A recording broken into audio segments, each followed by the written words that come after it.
Hey there, my name is Anthony Romano, and in this video I'm going to tell you about the biggest keto hacks and basically the ways that you can maximize a ketogenic diet within a very short period of time. So if you ever find yourself in a situation where you have to lean out and get ripped very, very quick, get that six-pack before the vacation, get in the best shape you can before a show, these tips are basically going to dial you in fully. And, as hard as they are, or as easy as some of them may be, they're going to get you ripped in as short amount of time as possible.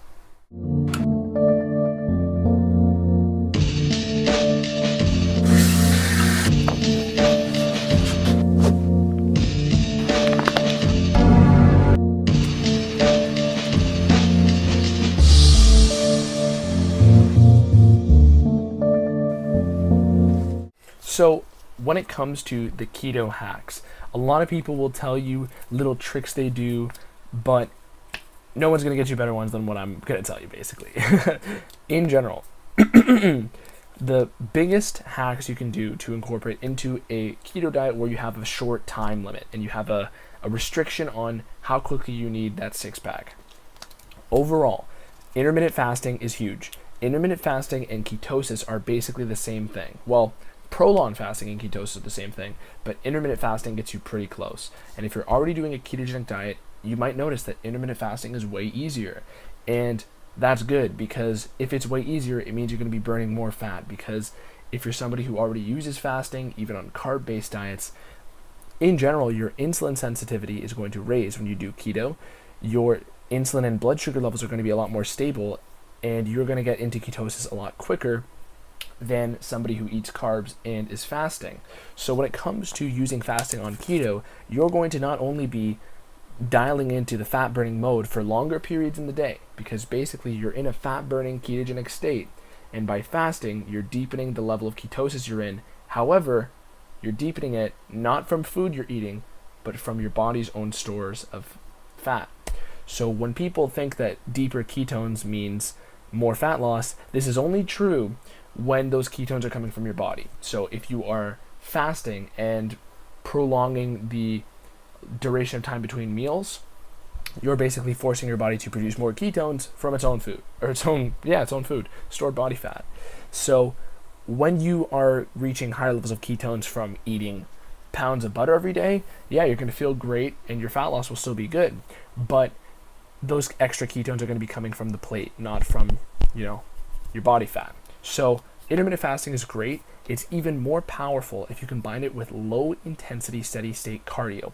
So like I've said in previous videos, my favorite forms of low intensity steady state cardio, or LISS, are incline walking on a treadmill for 15 to 20 minutes at a time, or Stairmaster on a moderately low speed.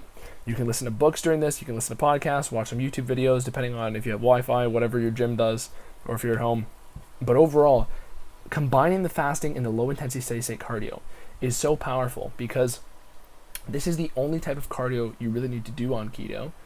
You can do high intensity cardio, but it's not going to be as effective for fat loss.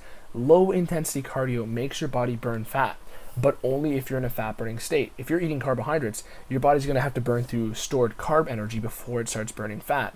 So when you are doing a ketogenic diet and you do low intensity steady state cardio during a fast, overall, what's going to happen is your body's going to be in deeper ketosis, and you're going to be forcing it to make more and more ketones as you're working out. So for me, this is not strenuous at all. It's very easy. The only one that might be hard for you is fasting, depending on your experience with keto. The third one is very easy. This one is consuming apple cider vinegar. Well, maybe it's not that easy because people don't like it, but it's very simple. Consuming apple cider vinegar in the daytime and even at nighttime if you want. However, most people will do better with just one serving a day. So apple cider vinegar has an effect on your blood sugar, where basically not only will it stabilize it throughout the rest of the day, and not only is it healthy for your gut and your body reacts well to the acetic acid within apple cider vinegar. Excuse me here, I don't know what the fuck is going on.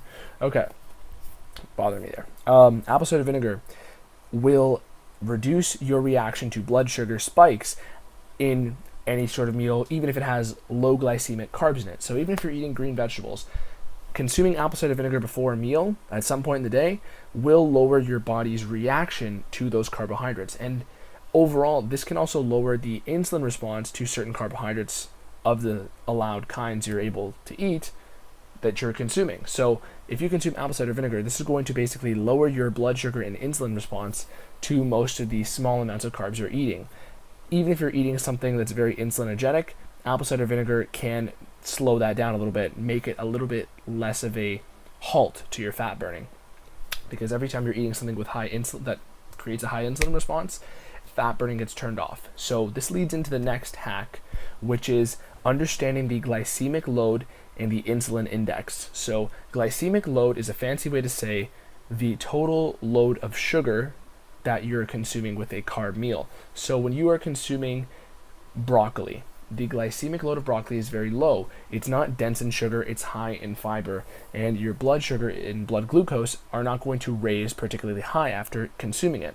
However, if you consume a bowl of oats or a bunch of white bread, your glycemic load will raise very high, even if the total amount of carbs consumed is lower than the amount of broccoli you consumed.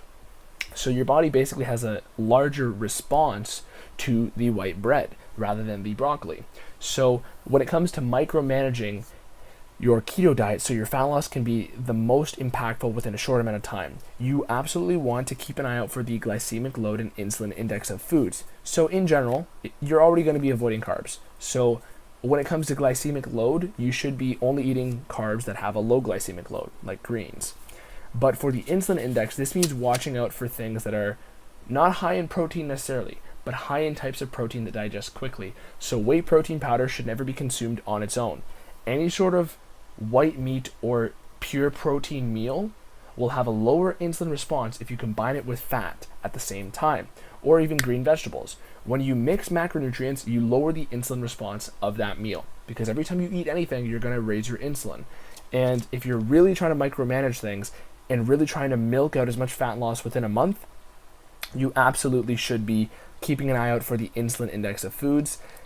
In general, the only ones that you need to watch out for are faster digesting proteins. So eating red meats and fattier meats is very conducive to this, because not only will higher amounts of fat keep you fuller, but if you're eating your meat with your protein with your fat, the insulin reaction to that meal is going to be lower, which will in end result in greater fat loss, lower pausing that you have, and less pauses when it comes to fat burning. So those are the keto hacks that basically are the most simple for you to do.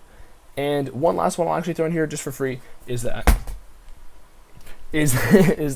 when you're doing those fasts, if it's very hard to keep them up, you can also purchase exogenous ketones. These are absolutely the best appetite suppressant in my opinion. I love this one. They're helpful for nootropic purposes, focus, sharpness. Overall, they will get you into a deeper state of ketosis. And if you're having trouble with fasting or having trouble with fasting on keto, you can absolutely use these, and these will make it way easier and allow you to get less calories in the day by even just consuming these, because your appetite will be gone for several hours after consuming these. So those are the biggest hacks for the ketogenic diet that will essentially get you shredded in as short amount of time as possible, maybe even a month or two, depending on how much you got to lose. So hopefully this was informative to you. Ask me a question. I answer every single person in the comments, and I'd like to thank you or people like yourself who are commenting and leaving such good support to my videos. So thank you very much. My name is Anthony Romano. Peace.